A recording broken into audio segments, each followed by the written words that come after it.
Hello বন্ধুরা, কেমন আছেন? আশা করছি খুব ভালো আছেন। তো চলে আসলাম আবার একটা নতুন ভিডিও নিয়ে। বন্ধুরা দেখতে পাচ্ছেন আমার কাছে একটা বাইক রয়েছে। তো আজকে এই ভিডিওতে আপনাদেরকে যেটা শেখাবো সেটা হলো বাইকের হ্যান্ডেলিং করার যে আপনাদের সঠিক নিয়মটা কী রয়েছে।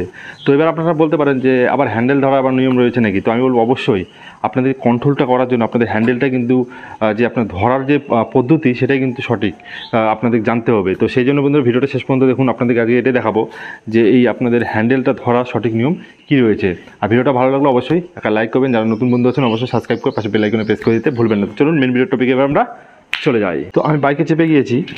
এইবার আপনারা নর্মালি অনেকভাবে ধরে, যেমন ধরুন অনেকে এইভাবে ধরে, এইভাবে এই হাতটা আমি ভালো মতো যদি উঠিয়ে দেখাই আপনাদেরকে, এই হাতটা এরকম থাকে, এরকম অনেকে কী করে এখন শক্ত করে ধরে থাকে, বডি এরকম স্ট্রেট থাকে। তো এগুলো কিন্তু সঠিক পোস্টার বা সঠিক নিয়ম কিন্তু না। সঠিক নিয়ম বা সঠিক পোস্টার কাকে বলে? আপনার হ্যান্ডেলটা ধরলেন, যে বাইকই হোক হ্যান্ডেলটা ধরলেন, আপনাদের হাতের এই জায়গাটা রয়েছে না, একটু আপনাদের ব্যান্ড হবে। এবার কারণটা কি সেটা বলছি একটু পরে। এবার ধরলেন হালকা ব্যান্ড, মানে হালকা সামনের দিকে একটু ঝুঁকবেন, এই একটা হালকা ব্যান্ড।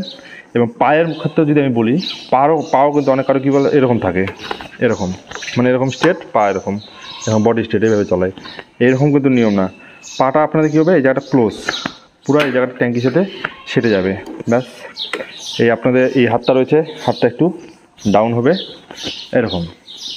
এইবার এইরকম যখন করবেন তখন আপনাদের কী হবে, এরকম যখন করলেন ধরেন, তখন আপনারা যখন কর্নারিং করবেন না, দেবেন কর্নারিং বা আপনাদের হঠাৎ করে কোনো কিছু চলে আসলো সেই জায়গায় আপনাদেরকে ব্যালেন্স করে কাটানোটা সব থেকে ভালো হবে। এবার যদি আপনারা এরকম করে থাকেন, কর্নারিং কেমন হচ্ছে, আপনাদের হাতটা কিন্তু ভাঁজ করতে হচ্ছে। আর আগের থেকে আপনাদের যদি ভাঁজটা হয়ে থাকে তাহলে কিন্তু আপনাদের ভালো হবে। এবার দেখুন যেগুলো স্পোর্ট বাইক রয়েছে, যারা স্পোর্টিং করে, তাদের হাত কীরকম থাকে, তাদের পোস্টারটা কীরকম থাকে, তাদের নর্মালি পা দেওয়ার জায়গাটা এরকম দূরে থাকে, এরকম বডি ঝুঁকে থাকে।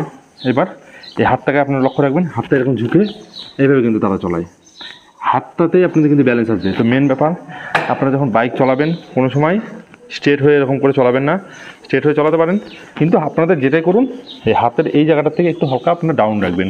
এই ডাউনে আপনাদের কিন্তু পুরো ভারটা, মানে আপনারা যখন হ্যান্ডেল দেবে এই জায়গায় পুরো শক্ত করে ধরবেন, এটাও না, নর্মালি ধরলেন সিম্পলভাবে। আপনারা যখন যাবেন না, আপনার হঠাৎ করে কোনো কিছু চলে আসলে বা কোনো কিছু হয়ে গেলে আপনারা কিন্তু কন্ট্রোলটা ভালো পাবেন। তো সেই জন্য আপনাদেরকে বললাম। তো বন্ধুরা আশা করি আপনাদেরকে বুঝাতে পারলাম যে আমি কী বুঝাতে চেয়েছি। আর যদি বুঝে থাকেন, ভালো লাগে অবশ্যই একটা লাইক করবেন, যারা নতুন বন্ধু আছেন সাবস্ক্রাইব করবেন। আর যদি এই ভিডিও নিয়ে কোনো রকম প্রশ্ন থাকে কমেন্ট করুন বা আমাকে ইনস্টাগ্রামে ডাইরেক্ট মেসেজ করুন, আমি রিপ্লাই দিয়ে দেবো। আর্গুমেন্ট দাতুরকি, thank you, take care, bye by.